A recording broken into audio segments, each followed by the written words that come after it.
Way back at what seemed then, felt like, the start of a football season, I tipped Brendan Rodgers' Leicester to be the disruptors, which broke into the Big Four. When play was suspended by this damn virus, they sat third in the league, closer to Man City in second than they were to Chelsea in fourth. Buzzing. Leicester as a club is a systematic success. But Brendan Rodgers has become a huge part of that system, and his career at this point leaves no room for doubting that he's in the top tier of coaches. Promotion and a mid-table Premier League finish with a beautiful Swansea team, so close to that elusive league title with Liverpool, a perfect domestic season with Celtic, and now this. Leicester playing with all their organisation, relying on good signings, but playing with a flow and a verve and a system that's bewitching. I wanted to talk to Brendan about all of this, but as you'll hear, I was also fascinated by his life immediately before his coaching career began, when he chose to travel repeatedly to a country that he'd identified as ground zero for the type of football he wanted to stake his reputation to: Spain. Thank you for listening.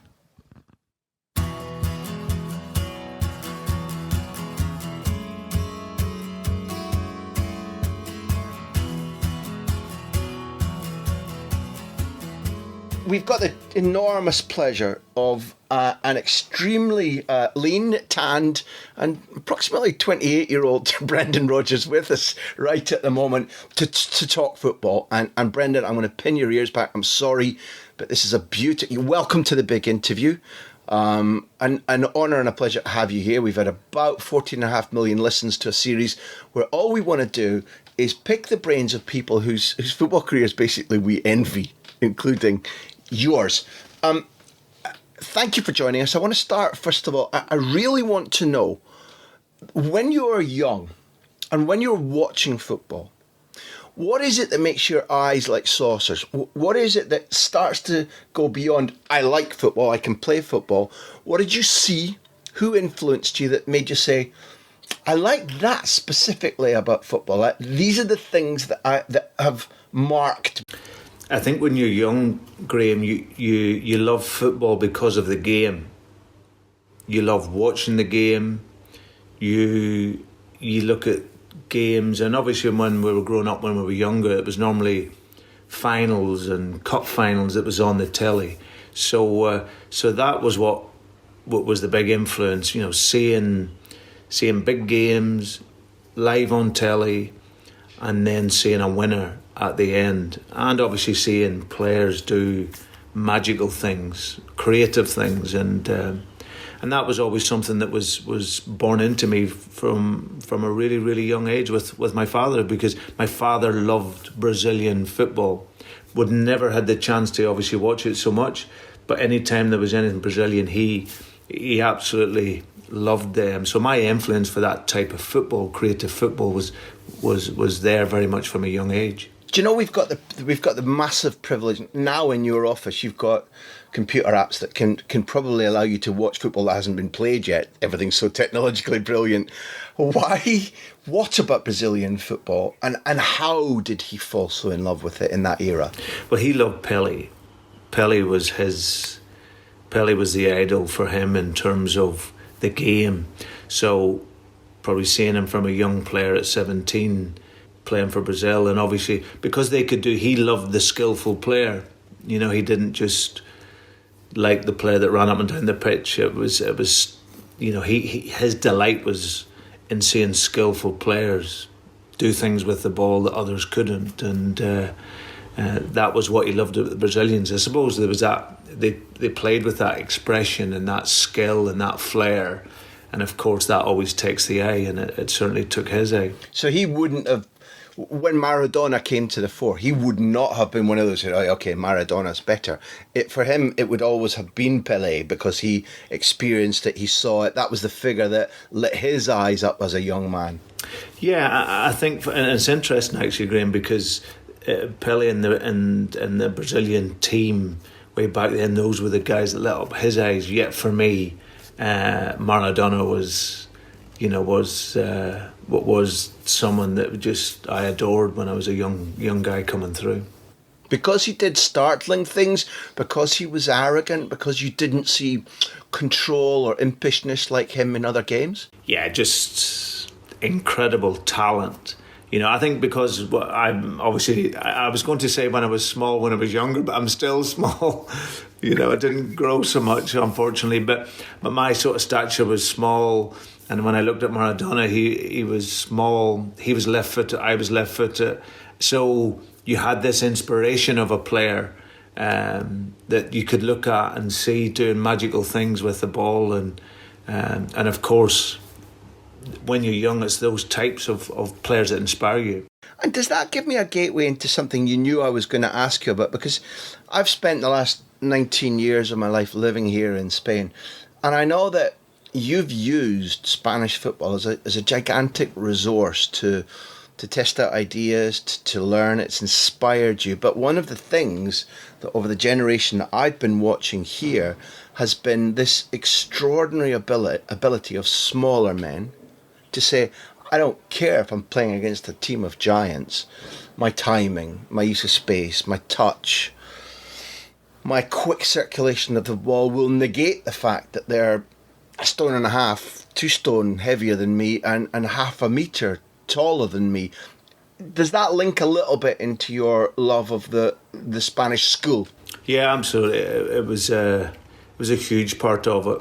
Obviously, probably maybe realising as I was growing, I was never going to rely on my physicality, and looking at arguably the best players in the world were normally smaller in profile, but certainly Spain as a reference, they played a highly technical game, relying on understanding of football, technique, speed of thought, and that was always something I felt when I was a young player in particular, and then coming through, that I would have to rely on.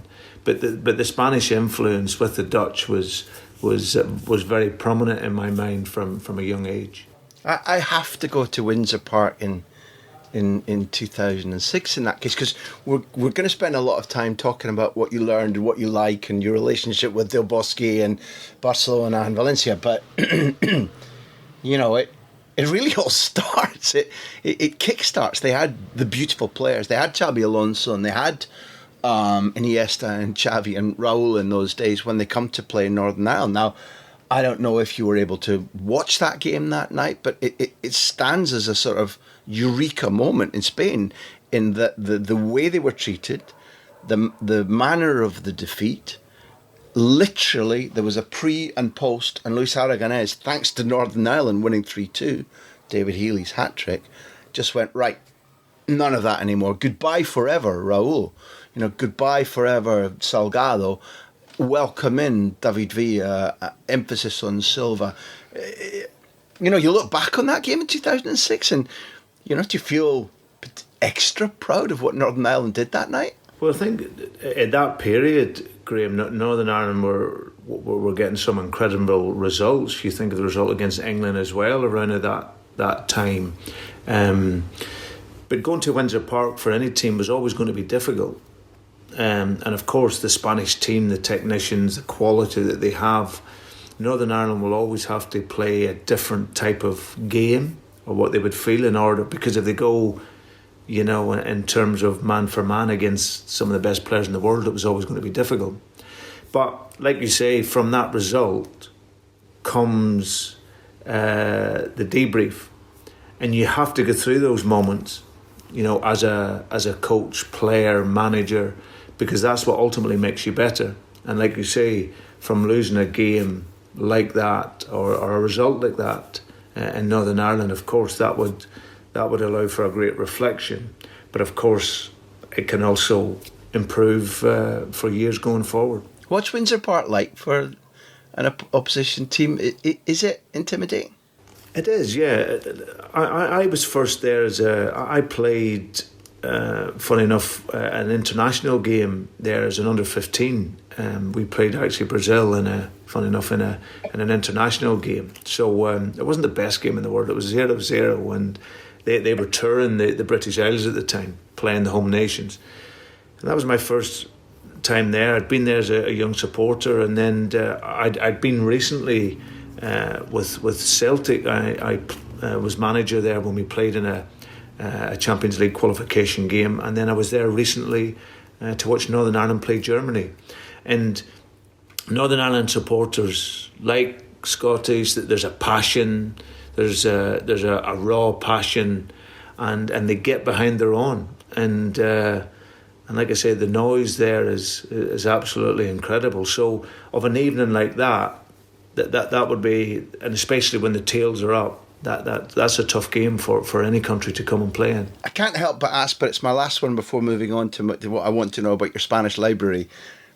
If your dad's head over heels in love with the iconic jerseys, Brazilian football, and there's this boy playing at Windsor Park against Brazil, wasn't that something of a special moment for the family, for you feeling looked at and him saying, boy, son, this is the right opponent for me to admire?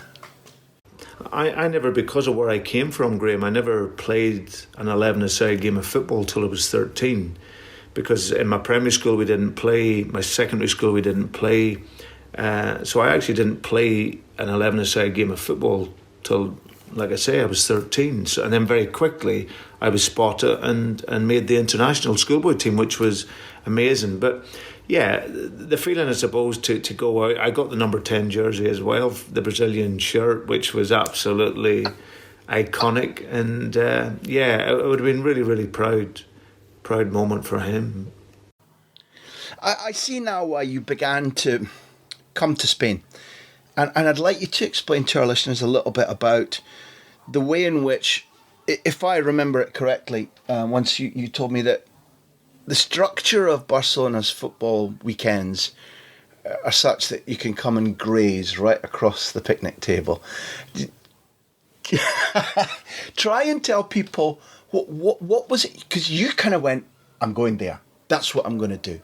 Just talk us through the logical process of what you wanted to do and how it felt to be in Barcelona of a given weekend when you were there as kind of like a scholar of football. Yeah, and I've been on a number of trips. I came on my own, I came with other coaches, and then I actually, I took my son so that he could be born into the feeling of Barcelona as well. I remember taking Anton, and it was exactly that. It was, as you say, Graham, it was grazing in a wonderful, football city. We would book into a hotel, and I would go. I'd watch the young players play, the cadetes and the juveniles and the guys, and then we would then work our way through to the B team, and I always try and time it so that obviously the B team would have been playing at home, and you always had that feeling that you were sat in the mini stadium watching the B team, and then just in the distance, in the close distance, you could see the Camp Nou. But not only that, you could hear the music, because the music would start just before the game. They were obviously practicing to make sure the music would go. But there was just this incredible feeling of football from watching the kids and the talents all playing the same way with the same philosophy. Could you see that? Because what people need to understand is that on the Sunday morning you're out at the training ground, which is out towards the airport, and you can get in. And when you say the cadetes and the juveniles, you could have watched a range of 12, 13, 14, 15-year-olds, but you reckon you could identifiably see youngsters who'd been schooled to do the same thing with space, with position, with passing the ball. You could actually go, look, Anton, that. Can't you see? It's like an alphabet they've all learned. Yeah, absolutely. It's 100%, and that was the passion for me, in the fact that you had a top to tail philosophy that was very, very clear. So the young players coming in came into a process, and people don't understand the discipline needed to not just play that way, but to work that way for so many years through generations.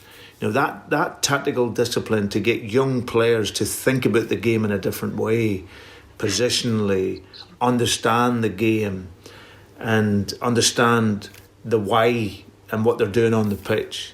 That really always struck me, because that's a top organisation from the very, very top, of course, from Cruyff when he really introduced it at that moment. and then that fed all the way through. And actually, and if you remember after Cruyff, that there was periods there in Barcelona where they didn't always have the success, but they stayed with it, and then they had the golden generation, which then really lit up the philosophy and brought it to its maximum with Pep. So, but you could clearly see that, and that was my joy. And obviously I went around other, Sevilla, I would have went around there to Valencia as well, other clubs that had a real correlation between what they were doing at the top level to the youth teams. But I always felt that Barcelona was the club that you could see as clear as anyone in terms of how they moved, how they played, and all the concepts. Two supplementaries. You talked about the discipline. That was the phrase you used, and I imagine you mean, because I haven't got your qualifications. I couldn't play like you, so I'm dependent on my eyes and my understanding. And what I think is that a lot of people worry that passing, possession football can be stifling. There's a lot of people who maybe are just used to red meat football. Yet the discipline is to say, if you have the ball, we're going to train you 10,000 times to automatically do this so that you don't even think. And when all those pieces fit together, the improvisation comes when you've drawn the other team ragged, and suddenly you can do the things that everybody has inside and say, right, I see that brilliant pass. I'm going to try that, David Villa's bend to the top left-hand corner at Wembley in 20... Are those the themes you're talking about discipline and systems and constant practice? The positioning game is of course the huge tactical discipline in the game that is not easy, to coach and to work, especially with players, because players normally want to follow the ball. They want to, it's like, jam jar football. Wherever the ball goes, when you're young, you see about 20 players. So to coach players to not only believe in that way of working, but to coach them emotionally that this is going to improve them and help them as football players, then of course there's a lot of skill in that. But that was what for me Barcelona were amazing at, from the kids right the way through. They would take the team up into that final third of the pitch. And then of course it's also about that quality. Because you can have good positioning, you can have, the space is opened up. You can show the opponent every line on the field, but you still need the individual talent when you arrive there. And of course, what they were great at Barcelona was not only having a philosophy of and a style of football and a system, but also they have recruitment that was bringing in top players. How did you navigate your way around Spain? Because a lot of people have come to me. You were a young man. You were there to learn. It wasn't, I bet, as if every club they might have helped you, but I bet they didn't throw the doors open and say, "We'll send a car, Brendan." You have to be agile. You have to cope with learning the language. You have to cope with the heat, the time. How did this journey of discovery go? Were there setbacks? Did people help you? Were they welcoming? What was your experience of Spanish culture when you went there as a sort of pioneer? Well, what I learned, Graham, was how to treat someone when they come into your country, because I was always treated very, very well. I was given great access, and it really opened my eyes when I was a really young coach that no one would know. When I went to Spain, all of the clubs were very reciprocal to me coming, letting me watch training, letting me understand how they functioned and how they worked. And I was, you would always get your coffee and be looked after, and as far as, guys being, asking me to stay in their house. And, when I would go to Valencia, I stayed with a very famous player there who was working for us at the time at Chelsea, Juan Sol. And Juan Sol was obviously the king of Valencia and then played at Real Madrid with Vincent Del Bosque. But Juan was amazing, and just guys really, really wanting to help me, older generations, but they really opened the door for me to get into these clubs. You see, Brendan, I feel, without being critical, I feel that quite often in British football, or what you and I have learned in our lifetimes, it's a little bit like industry. Secrets or ideas are your possessions. You wouldn't normally share. There's a lot of jealousy and secrecy. Whereas I sat down with a development man at the Federation, and he said, I'm taking all the... He was giving me a big interview for the book that we had, and he said, I'm taking all this several years ago to St George's Park. And I was like, why are you going to train English coaches and footballers to do? I said, one, it's for the good of football, because we spread these ideas and football grows. Two, by the time they're doing this, we'll have moved. Super answer. But did you get the feeling that you were in a football nation that wanted to share, not just out of politeness to Brendan Rodgers, but because there was a theme of, if we share this, the game will grow? I suppose I never really looked at it that way, Graham. It was more that the openness of them towards me, and the fact that they inherently believed in that way of working. And like what you've said, most coaches like ourselves, what you give out today, we're already looking for tomorrow's. And also not only that, you could give a book to someone, but if they don't understand it and they don't believe in it, then they're never going to work that way anyway. Because to play the way the teams do, to play the technical game in that way and the beautiful football, you have to have an inherent belief in it. You have to really believe in it under pressure, and that's why sometimes it's difficult for coaches to adopt that way of playing. You believe in it under pressure refers to the player with the ball, the player making the run, the player who's got to hold his wide position when he's not getting the ball. It applies to the coach when saying, okay, we're up against a team, everybody's 6'2", like Mourinho always wanted guys 6 foot and above. We're up. Your nerve is about, I believe. It doesn't matter that it's not happening. I believe. It's central to me. I will never forsake these principles. That's the idea you're talking about there? Yeah, because if you have a belief and a value in your work, then that's the path that you go down. And of course, you're not totally fixed and naive to the tactics of the game. But I've had situations, especially in the beginning of my career, where you say you've played a game and you've won a game. And I remember a game at Watford where we got performance of the week and we won the game 2-0. But I came in after the game and it was arguably as unhappy as I've been as a manager. Why? Just because of the nature we played. I'd only gone into Watford not that long, and we were getting some good results, and we were slowly getting towards performing how I'd want to perform. But I still wasn't overly happy with how we played. And even though we won the game, for me it's always about development, it's about performance. Because I think if you can perform to a high level, that's going to get you closer to the results that you want. And then ultimately, at the top level, it'll hopefully get you closer to winning what it is you need to win. So then what impact did it have on you? Not necessarily when Guardiola was appointed, because you'll have known and admired him as an organising passer and a key element of the dream team. But when he takes over in 2008, Brendan, you'll know from your time here, there weren't great fanfares. And literally, apart from Cruyff and Chicky Piguerestein, nobody really knew what was about to happen.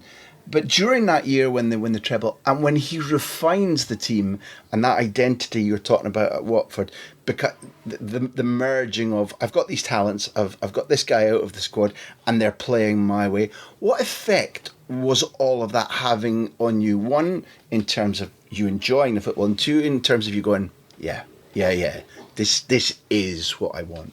Yeah, no, he was so influential in that period. He had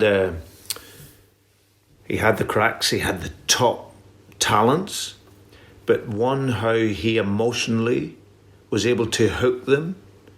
Because it's one of the biggest things when you watch Barcelona, or have you ever played against Barcelona, it's how hard they work. So to get top players to suffocate the ball that way, to shorten the pitch, to really make them run. Firstly, there's a real talent and management there in relation to emotionally with players, getting the buy-in. And then too, for him, it was the norm. He was going to allow them, get them playing the Barcelona way, getting back to big intensity, domination of pressing, being aggressive, and then playing a positioning game. Not only a positioning game, but the speed of which they played was absolutely remarkable. And game after game after game, and just seeing, like I said, real talents work that hard, but have the hunger to do it every game. I'm not looking for fortification from you. I'm asking a question, but I remember I always used to write or say on television that this type of pressing isn't simply an athletic thing. Clearly, although you're trying to, because of your position and your reaction time, you're trying to shorten the number of metres you have to run to press. It's not a 25 metre press by any manner of means. But to me, pressing is a psychological thing. One, like you said, and I'm not certain every listener will understand, because a lot of people still think you're a good player, you're playing for a successful or a buoyant team, you're paid extraordinary money, well, go and run. We know that's not necessarily the attitude, that you actually have to persuade them on top of that. So one, that's a psychological thing, and two, you have to know, we're speaking of VE Day. If you think about Battle of Britain, they press in formation. They press in RAF formation. It's like, if I'm here, I know he'll be there and he'll be there, and behind me. These are the things you're hinting at when you talk about, you called it a buy-in. Yeah, well, firstly, you have to, and that's what I say when I talk with the players emotionally. You can have no ego when you're pressing with that intensity and that aggression. Then you can have no ego, because you have to do it. But secondly, it's the synchronisation of it all. That's what's absolutely key in it, because you can have no gaps. If you're pressing from that front three or that midfield three, but the back four are as deep as hell, then they play through that and then you're exposed. So the team always has to be synchronised and be together. And that was the beauty of that team, watching how narrow they made the pitch. But again, tactically reading the game. You get players understanding football. And it wasn't just about the guy pressing on the ball, it's the next pass, and then there'd be 3-4 passes, and then they get it back. It was just a phenomenal piece of coaching, and with top class players to make them play that way. Once they won through at Chelsea in that extraordinary match where over the two legs there had been a number of unusual decisions, red cards, penalties not given in both legs, Iniesta scores late, etc. Any split loyalties at that time, because Chelsea has been an important club in your life, a good learning place, a good place to expose your talents, and that was quite a contentious match. And to some extent, I imagine, if you allow me to paint it black and white, there's friends and employers or ex-employers, and there's my style. The loyalties on the night, I suppose you say, may the better team win, but you must have had some degree of split loyalties. Yeah, I was actually at the game. I remember when Iniesta scored the goal. It was an incredible goal. Chelsea had actually played well. They'd actually played very, very well on the evening, and were unfortunate in some ways. But yeah, listen, I always read, Chelsea's a club I hugely respect. They gave me a wonderful introduction, because not only that, I was there at that time, 2004, when I joined, so I was actually there in that period of Eto'o and the guys when he was right at the top of his game and pressing. And I used to say to my young players about, show them videos of Eto'o and how he was never in contact and how he pressed and how he ran and how he worked. So there was a great learning going on. Even though I was at Chelsea and we had top-class players there, we were also able to show other world-class players and teams and how they functioned. think he's a little bit underappreciated. I keep taking little tributaries off the main river here because, to me, I find it hard. I've worked around watching and speaking to Villa and Raul and El Nino Torres, and now we'll come to in a minute. The huge surprise to me about Luis Suarez, about how clever a footballer he is. I'd seen the scoring and the competitiveness, but Eto'o, to my mind, is and always was literally extraordinary, and the embodiment of what you say about he had a tremendous, massive ego off the pitch, but on the pitch it was win, and a lot of people talk about winning, and don't go like, I'm all in every day. Winning is everything. And that was Eto'o. And for that reason, over a number of years, you build a position whereby no player in history has won back-to-back trebles at two different clubs, except, one player in the entire history of football is Eto'o. And I think that links into what you were seeing in him as a raw player in those early days. Yeah, he was phenomenal. And when you're a pressing team, and when you want to really go and grab the game by the scruff of the neck and get after teams, you need your striker that has no ego in terms of running. And in that time, he was one of the best at it. He was so cute, he was so clever in his press, and he was tactically brilliant in relation to where he would press, how he would press the goalkeeper always. He would read second balls, and then, like I said, he had this, which was a change for me, because you grew up in British football and the striker was always told to back in to the centre half, take the ball into feet, lay it off. But when you watched Eto'o, I always just remember speaking to John Terry after him, and what, anytime John would go near him, he would come away from him. So he never had the contact, and he had this incredible ability, Eto'o, that he would take the centre defenders for a walk, and then when they came far enough, he would get turned and he would nutmeg them, and then he was away. In that period, he was so difficult to play against, and watching him close up on his movement, how explosive he was, and obviously when he got in, he could finish. He was a real talisman for that team. And obviously, I then had the great opportunity to work for 2 years with Luis Suarez, who was a very similar type in terms of personality, big player, but no ego. Just worked his socks off, but so tactically good in the game. Different athlete though, Brendan. So Suarez, in effect, he'd had the Uruguayan school, and the streets of Uruguay, when you're playing there, teach you hard things. But he had the Ajax school too, which I think jigsawed perfectly into his understanding of what the ball was for, how you won, whether it was a time to be selfish or whether it was a time to look for a teammate and then get it again. That seemed to blend. But he's such a different athlete than Eto'o, who really is a phenomenal athlete. And Luis Suarez is good in that sense, but he never had the pace, for example, and he long runs weren't him. So I felt, when I began watching him here, I hadn't had the time to appreciate, other than the highlights when he was with you, that what I was seeing was one of the smartest footballers that I've ever witnessed. And I believe, tell me if I'm wrong, that's probably what made him one of the few football. In fact, he's the best partner Messi's ever had, and it's difficult to partner Messi. Is that making sense? Do I convince you? Louis is a very selfless player. Louis is one where he will get you goals, but he's very much a team player. Normally strikers, of course, they can be up there and they're very much about the goals and whatnot. Louis would score, but listen, I remember a game. We played one of the best performances I had at Liverpool at Anfield. It was top versus second, and we beat Arsenal. Yeah, 5-1.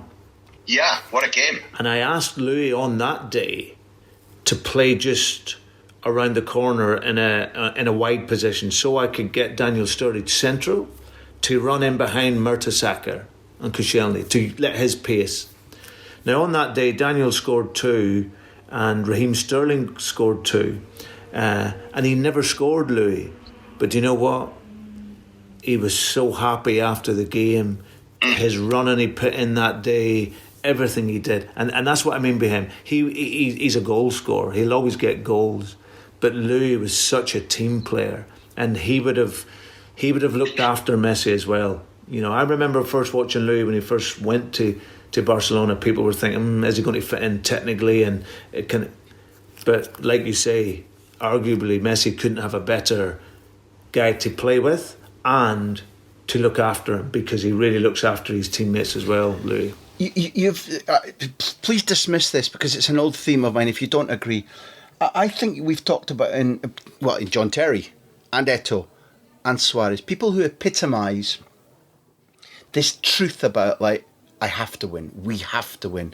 I believe I've encountered or seen a lot of people in football who talk about being the best, who talk about wanting to win, but they're not all in all the time.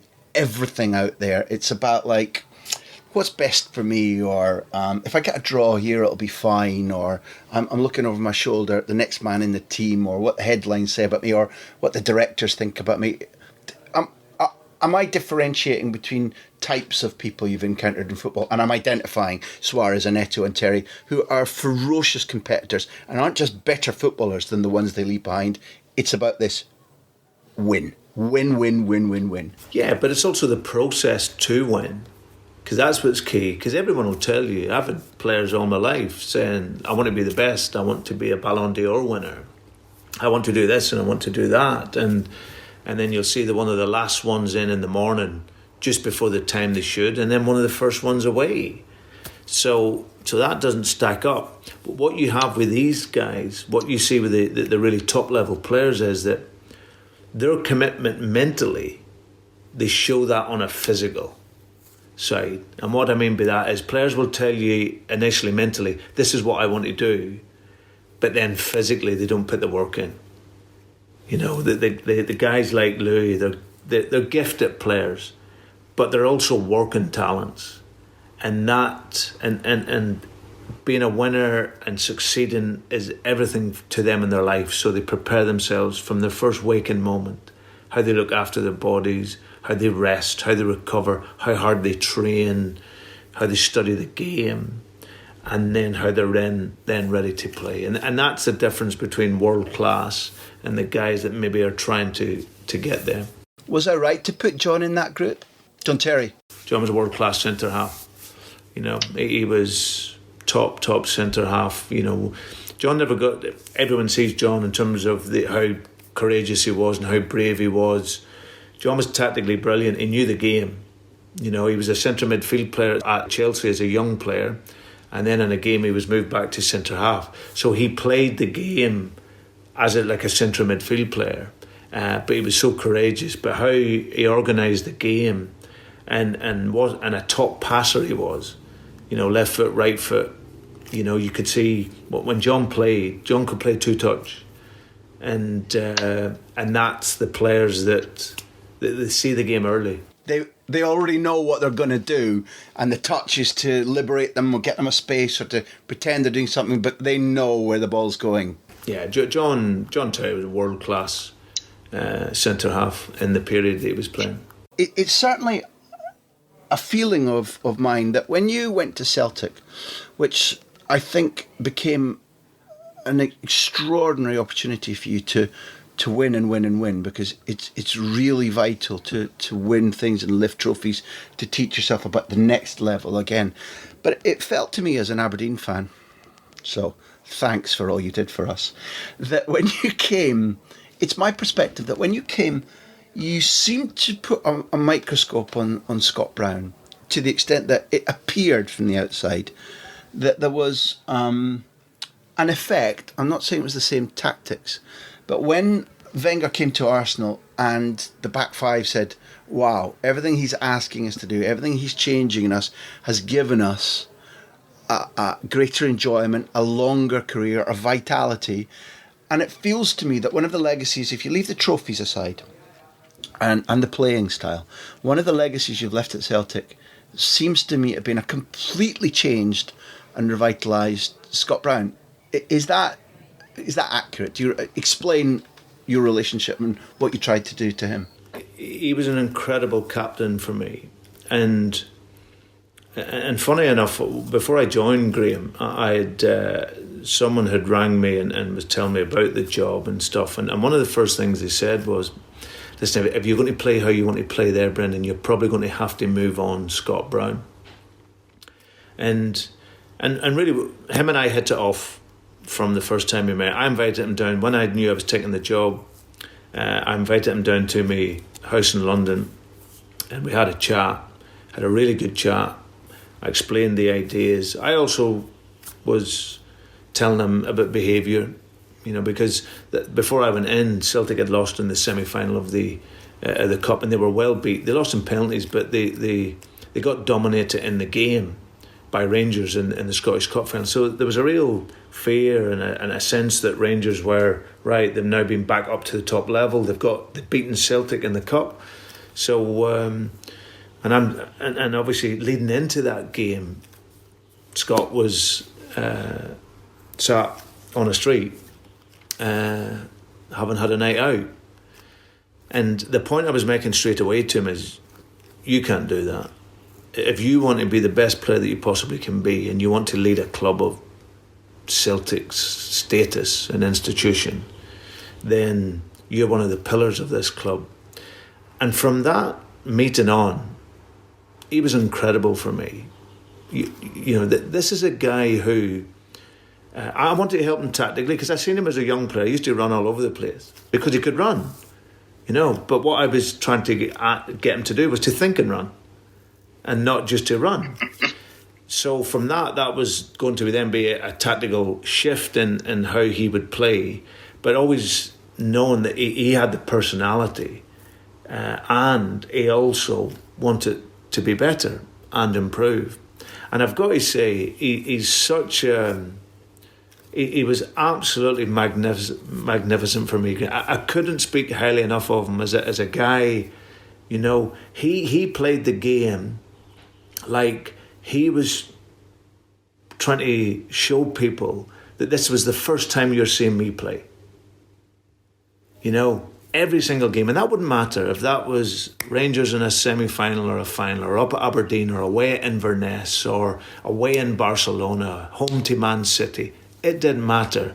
He was playing like the people watching were watching him for the first time. And an absolute... He's a much, much better player than what he's given credit for. There's absolutely no doubt, if he wanted to, he could have played at the top end of the Premier League. One, because of his personality, and two, because of his ability. He's stayed at Celtic all his career and all his life. His family's happy where they've been living. He's playing at a big club. He's European football. But for me, I couldn't speak highly enough of him. What an incredible player he was for me. It looked as if you took somebody you'd encountered. Okay, maybe he had to alter nights out a little bit. Maybe he had to alter diet. But you took somebody who is clearly a warrior.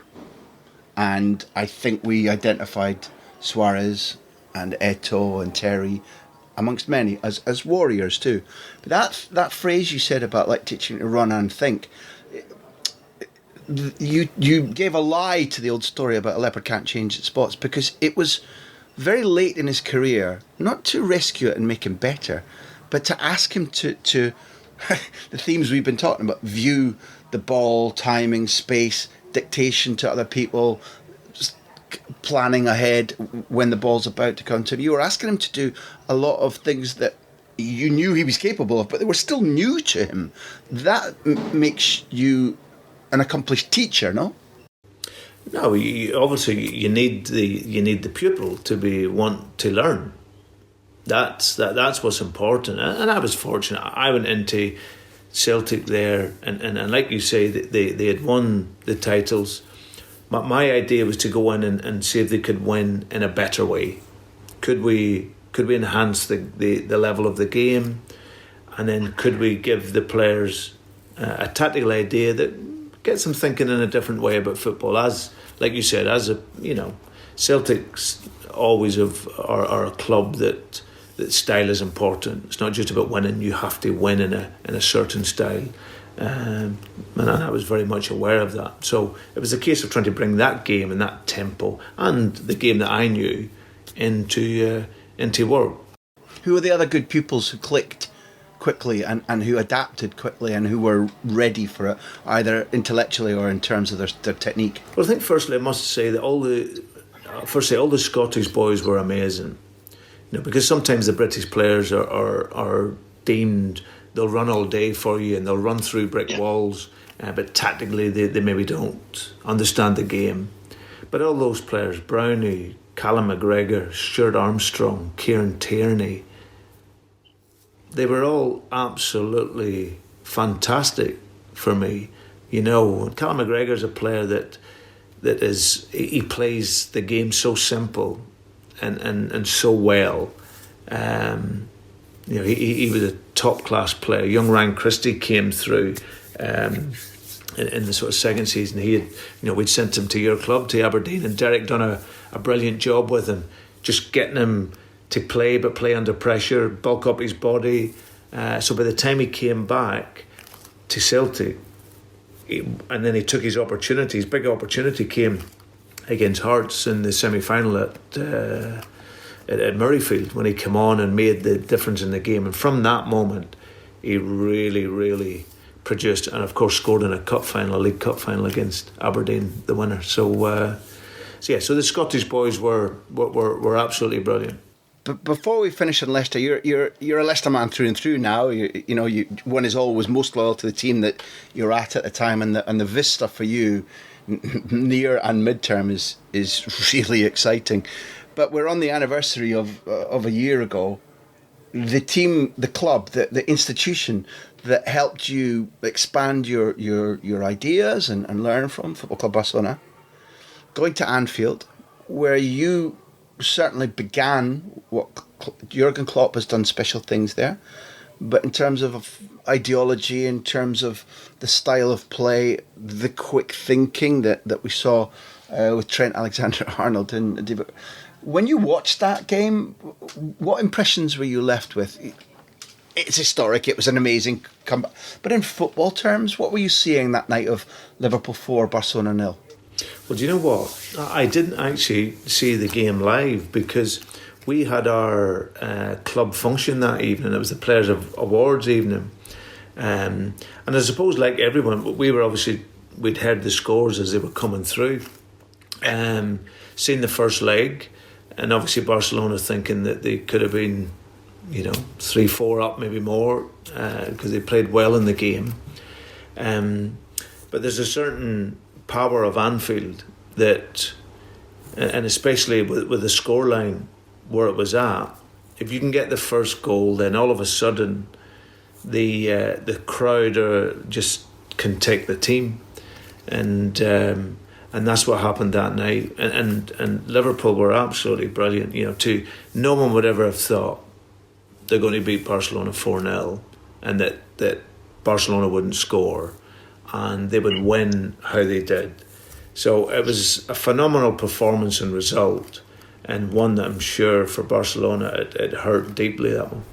For all your achievements, Brendan, I have to say that when you moved to Leicester, I could easily see the logic. I could see that what I called the vista in front of you, because some players have been added, but if you look now at Maddison, who's special, Tielemans and Chilwell, and Soyuncu, who's just been a recent. He's got much more exposure now because of the Maguire sale, but it's quite clear that you and your staff understood that, built into the whole idea about Harry going and the price, that there was somebody who could. If you think about Barnes and Didi and Chowdhury and Gray, the list of the talents, the mentalities, their ages. You've never had a bigger palette in front of you, irrespective of the trophies and the good football at Celtic, the massive institution and the good footballers that you had, Gerrard and Coutinho and Suarez. This is a completely different palette for you to impose your ideas on in a squad that seems to me to be like a sponge soaking up your ideas in terms of play. Yeah, I went to Leicester City because of the challenge. It was a big challenge. Could I take a squad of players that for the probably couple of seasons had been sort of mid-table? Could we then work together from the club, everyone with the same vision, and could we take that team and club into the top six? So that was going to be the biggest challenge, and but from day one, the players have been exceptional. We've we altered how the team is very much, obviously, when they won the title, very much a counter-attack team. Frighteningly good on the counter-attack, and obviously went on and won the league. Then after that there, it became difficult because teams would just deny the space, and then the team would have found it a little bit difficult, which happens.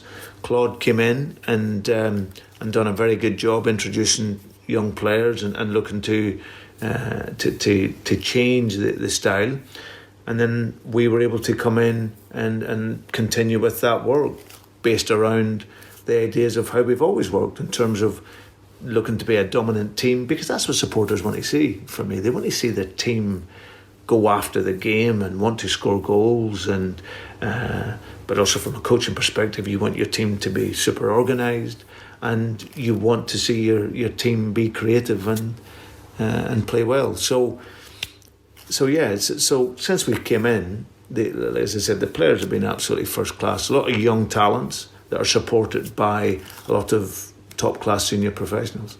Did you ask Wes Morgan, what role has Wes Morgan played in terms of atmosphere and attitude? And I'm thinking back to what you said about Scott Brown and immediately a click with you. Has he had a useful presence? Yeah, no, more than useful. He's a highly respected player. Of course, he's getting towards the latter stage of his career, Wes, but he'll always be a club legend.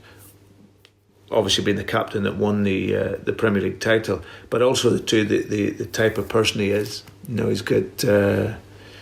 He's just this wonderful team guy who hasn't played so much for me, but he knows how important he is to me. In terms of the culture and the environment that I always like in a team. Because whether you're an older player, younger player, for me there's always development. And for that there needs to be an environment. So whether you're 21 or 31 or 35, for me I always think you can develop. And he is a really, really important player to ensure the spirit is maintained. And like I say, he gives great advice to the younger players also. What can somebody, not just Wes, do to create that environment? What the environment you're talking about is about being open and learning and thinking and trying to pick things up or describe the environment you're talking about. Well, I think in terms of that situation as an older player, you get to 35, 36. A player like Wes is selfless. Because sometimes the older you get, you can think, the brain starts to talk to you as an older player. Am I quick enough? Am I, you're thinking things, you don't want to be exposed. The best ones that I've worked with, they understand eventually where they're at in their game, and they understand that there's maybe another role to play, which isn't maybe playing 50, 60 games a season. And that's what Wes fits into it perfectly. He trains as if he is going to play every week, but he respects what we're trying to achieve, what the club's trying to achieve, and he's there to offer guidance to the younger players, and obviously the likes of Cags, who's playing in the team. But I also know, and he's come in a number of times for me in my time at Leicester and been absolutely first class. But a really humble guy, a good guy who's a real warrior, come through the lower levels.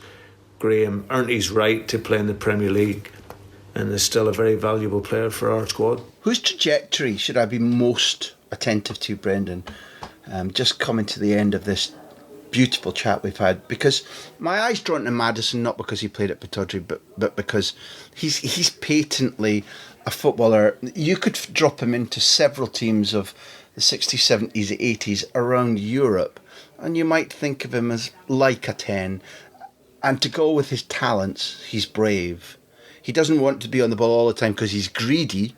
He wants to be on the ball all the time because he thinks he can do something to help the team. I don't see him as a selfish footballer, but I may be seeing that incorrectly. And maybe Leicester fans would say to me, Graham, ask Brendan about Chilwell instead, because his development, his reliability, his consistency, and his development, which is the word you use, has been extraordinary, particularly since you came to the club. So guide me. I don't know if you pick one of those that you want to explain to me a little bit about what's going on and whether I've described them adequately, but those two come to my mind from what I've watched your team doing. Yeah, there's of course a lot of profile around those two boys, two big English talents, early 20s.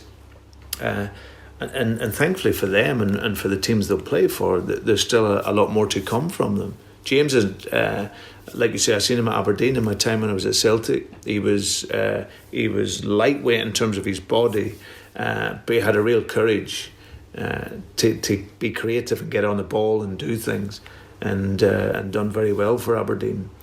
But when I came in, he was one of the players I was looking forward to working with, just to actually see close up. And he's this wonderful personality. Some may deem it arrogant, but it's not. He has a football arrogance that when he gets onto the pitch, he knows he can cause teams problems. But what we tried to give him in the game is this positional game. So don't be just known as a 10. He's played as an 8 off the left side of a midfield 3, being in good positions, and also the other side of the game. You have to be able, fundamentally, to attack well. You need to be able to defend well. So you have to understand how to press the game and where to press it. So these were the same, the same types of information would have given to Phillipe Coutinho, because I think Phillipe would have said, one of the things he felt he learnt when he came into Liverpool working with myself was because he was a talent, but he felt he knew how to defend better and how to press the game better. Because all the talent is, he has that, but it's understanding how to synchronise that within the team. And that's what James is. He's a wonderful technician. He's world-class specialist on dead balls, incredible free kicks, corners, everything like that. He's a threat on goal, either assisting or shooting, but he has more to come in his game. The more experience he gains at the highest level. A lot of players like that, you have to teach them not to want to be the velvet bow on top of the present, whereby the work's all done and now I'll do look, here's the clever thing. And it's a lot of players with his gifts feel like that. My penultimate, Brendan, is do you feel a little bit sorry? You knew him, Phillipe Coutinho, and he came here and I met him and interviewed him, watched him playing. I felt hugely sorry for him because, he's a good pro. He was a thorough preparer. He tried really hard to fit in. He produced some good goals. He produced some lovely assist passes. You could see that he was somebody who wanted to work back. He wasn't just a filigree show-off player. But with every touch that didn't go right, with every groan, and you've heard the camp now when it's not happy, and they're a very demanding audience, with every time that Messi gave him a glare and said, not here, there, he shriveled a little bit. Whereas I think he was loved at Anfield, and I think he grew mentally through tuition and through being adored. And I've watched it and I felt terribly sad for him because he couldn't quite make the click about I belong here, and okay, Messi, if I didn't give you the ball, then tough, shut it. He didn't have that in him. Yeah, it has been sad to see, because I done an interview and I felt that if there was a player that was perfect for any club, it would have been Phillipe Coutinho for Barcelona, especially with Iniesta, who was a player that I adored so much, thinking he coming towards the end, absolutely perfect for Phillipe to go in and play in that 8 position. So, yeah, you're absolutely right, Graham. He's like a lot of players, but Phillipe in particular, he needs to be loved. When he was at Anfield, he came into a really good environment. Players were brilliant, and then very quickly he showed his qualities. And at Anfield, they fell in love with him. He was just a special player, and then everything fed off that. And then going to Barcelona, I'm thinking that it will take a little bit of time because he's gone into some big players, but technically he's good enough, and he has all the qualities to play there. But for whatever reason, it just hasn't quite worked out the same for him, which is a shame. I definitely think if he could play as an 8 and he had someone like a Neymar on the outside, then that would have been an incredible combination along with Messi and Louis, and yeah, he's a big talent, but like